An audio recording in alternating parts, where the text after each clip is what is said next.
Sure. We're in an extremely challenging part of our season, obviously, with the game this week against Ohio State, one of the top programs in the country. As I mentioned Saturday, I thought there were some positives from our game against Michigan. And as I've said many times, we are a work in progress as a program.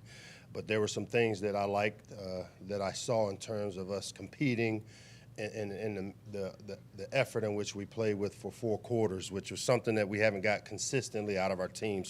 And I think we will be able to build on that. We started that process obviously yesterday in terms of our preparation for Ohio State, a very formidable opponent that, again, really strong in all 3 phases of the game.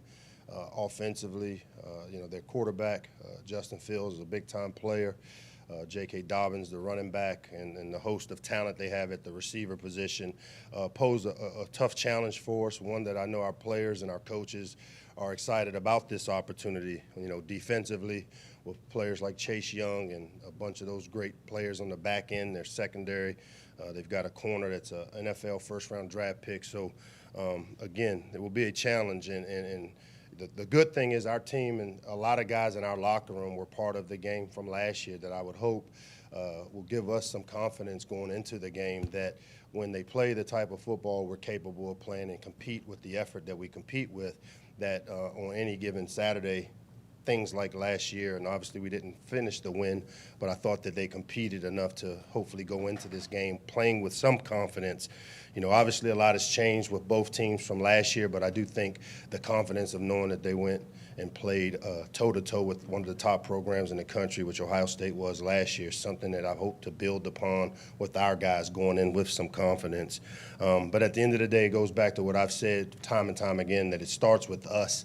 The focus has to be on us and the Terps doing the things that we need to do from a habits and behavior standpoint to go out and compete to give ourselves a chance to win a tough game against a tough opponent on the road.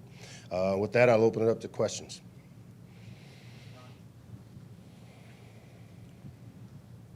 Mike, can you talk about Terrence Davis not being on the depth chart this week? What's his situation with injury or anything else? Well, obviously, Terrence came back from a MCL strain and has really battled to play. He came back and played in the Minnesota game, and then he tweaked it last week. And so, we're at this point with Terrence where if he's not able to be 100% for us, because he's only played in 4 games, there is a chance that we could use the redshirt year for him this year, which will allow him to come back. Again, we haven't made a final decision on it. Obviously, it's based on his health and where he is, but he hasn't been 100%. When he came back for the Minnesota game, he went out and I thought played well and was great to have the experience back, and then kind of maybe re-aggravated the injury during the course of last week's preparation. And so we're evaluating him on a day-to-day basis, and if he's not able to be 100% or close to it, then because of him only playing in 4 games, we would have the option of maybe utilizing the redshirt year. Coach, the elephant or Buckeye in the room, Chase Young, what impresses you of what you see from him on tape? How do they scheme to take advantage of him, and what's the priority in negating him? Yeah, I think the big thing is just, with Chase, he's become such a complete player. When you watch him in his early years, he was a guy that was a designated pass rusher, a guy that got after the quarterback, and now you see him playing and fitting the run, and they do a great job of trying to get him matched up on weaknesses. And so his size, his speed, his athleticism, and his power are all the things that make him a great player and to be a tough opponent for us. And they do a good job, again, of trying to create the matchups. And what we've got to do, obviously, when we game plan and week to week, it's how to take away the guys that can wreck your game plan. And so you can bet that he'll have our full attention in how we protect and turn the protection and help make sure that we don't allow him to disrupt what we want to do to try to move the football. Kind of going off that, with Ohio State's defense, without going into your game plan, what type things can you do to put Josh in a good situation where he's going to be able to throw the ball successfully? I think whoever our quarterback is, it starts with being able to effectively run the football. this is the time of the year where you have to run the football to be successful. Our passing game has been really challenging the last couple of weeks, whether it's the timing, whether it's the drop balls, whether it's creating separation. Last week we went into the game against Michigan with the intent to slow the game down and shorten it and run the ball effectively, which I thought we did at times. Obviously, we got behind enough to where we had to adjust on the fly there in the second half to catch up because we couldn't execute in the red zone. But, I would venture to say that we're going to have to be able to run the football, which to me, I think that's the one area where I've seen some improvement with our young offensive line is our ability to find ways to manufacture plays in the run game. With the RPO stuff that we've been good at times, it gets back to our receivers having to create some separation or us getting into the type of formations where we can create the separation, whether it's through, some of the mesh stuff, some of the pick stuff, and some of the man schemes that we do in the passing game. With Javon Leak getting his second kick return touchdown last game and that being kind of a bright spot for you guys this year, what do you think of just the effectiveness of, that kick return unit so far this season? Up until Saturday, I thought our special teams was the one bright spot of the three phases. We've covered kicks really well all year long.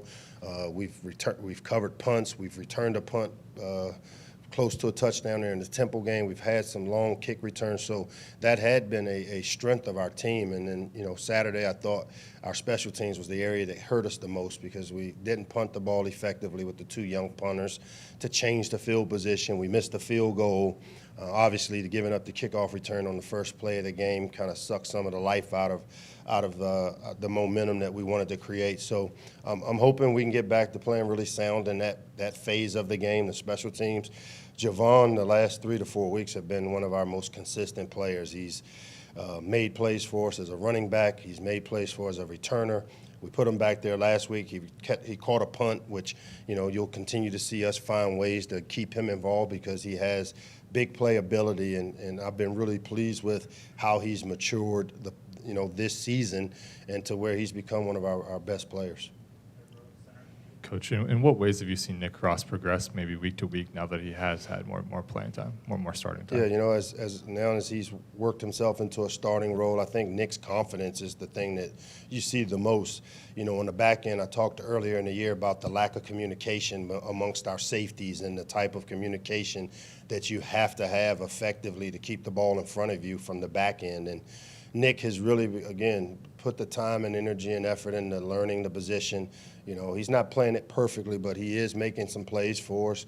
He has been disruptive. He's been a guy that's, has flashed on film, has been a sure tackler for us. So I've been really pleased with how he's progressed with the way he's been able to play. And again, I think playing him early and some of the meaningful plays he took earlier in the season has allowed him to grow in the position. And I've been pleased with how he's grown. You mentioned Keandre's effort at the end of the game last week. In terms of the year he's had and the leadership he's brought, how does that translate into a week like this where he's going back to play against his old team?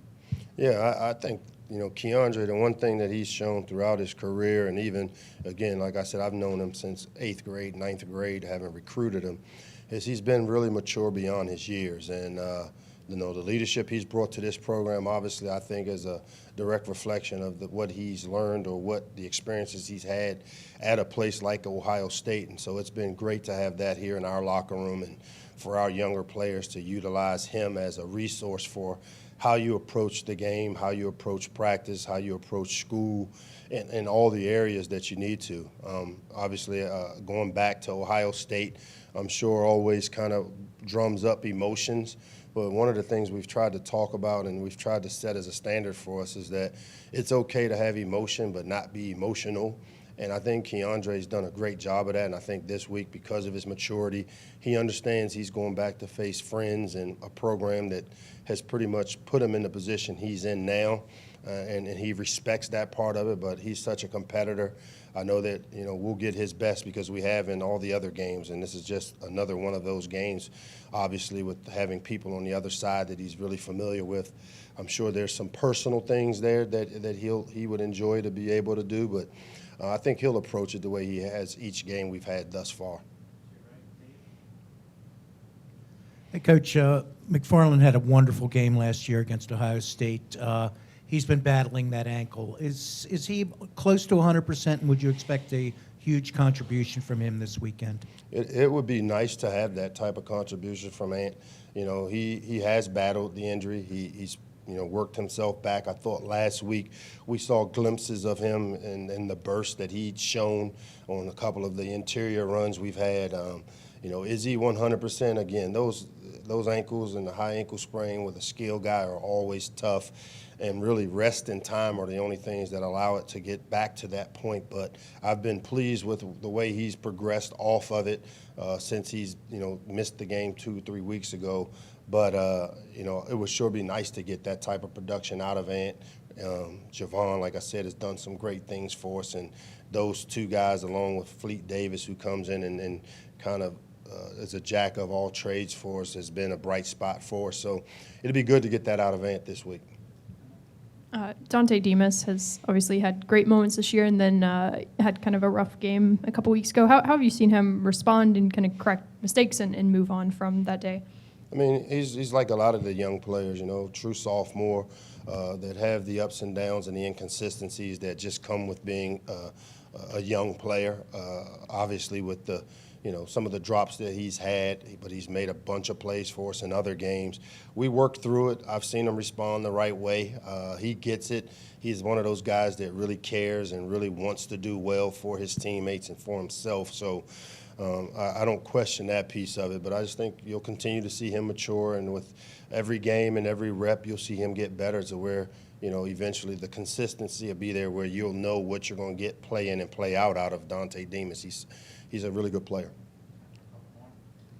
You mentioned how, the way his team was able to keep up with Ohio State last year. It gives them some confidence. I know, obviously two, very different looking teams, but how much do you talk about that game with the guys this week and, go over that film and, the end of that game with them? As I said, we're two different teams than we were a year ago. I do think because of the confidence that should come with playing a game like they played last year against a really good Ohio State team last season, the only thing we'll talk about or take away from that game was the fact that, again, they're the same type of program that they were last year. And, we showed up and we played with the right kind of effort and the right kind of habits and behaviors and gave themselves a chance to win the game there in the end. So to me, that's as far as it goes in terms of what we can take away from last year. Obviously the offenses are different. Our offense is different. What we do on defense is different. So to watch that film really doesn't help us much, other than you would hope that because a lot of players are in that locker room that played a team that's very similar to this team in terms of how competitive they are and the type of rankings that they come in with, that they went out and played their best and they gave themselves a chance, and that's all we want to see out of our guys. Mike, before when you were asked about Josh, you said whoever will be playing quarterback. Mm-hmm. Is there a question as to who's going to start on Saturday, and what's Piggy's situation, and would you think about using Lance again in that situation, or you think it might, or will you wait till the last couple of games? Yeah, I mean, obviously we haven't named Josh the starter. He's a guy that started last game. Piggy started the game before. As I said, we'd love to be able to come in here and say, hey, this guy is our starting quarterback. But, again, that position has just been a work in progress for us. I mean, I think there's some things that Josh brings to the table that I have a comfort level with in terms of being able to operate. But I also think that, again, how we prepare this week, the quarterback that does things as we implement our game plan that gives us the best chance to attack Ohio State's defense will be the guy that we name. It'll be a game-time decision. Again, we'll rep those two. Piggy's healthy this week. Those two will take the majority of the reps with the ones and twos, and as we're limited in depth. So they'll both get a good amount of the work, and then we'll just see which one of those guys has the best grasp of what we want to do to try to attack Ohio State's defense and name that guy the starter as we get closer to game time. Mike, how would you evaluate Lance's work last week? And is it safe to say that you're probably still going to try to keep the red shirt on him by the end of the month, use him no more than 2 out of the next 3 games? It would be safe to say, but again, we're going to try to do whatever it takes to win. If we think Lance gives us a chance to win this game, we're going to do that.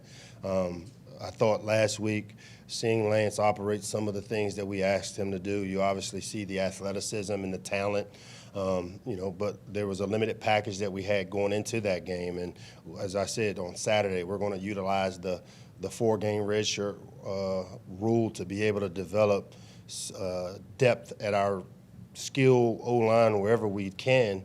And then week to week, every Saturday we evaluate how we want to play our players, and we take into consideration how many games they have available to play to keep the red shirt. And so we'll continue to do that with Lance as well.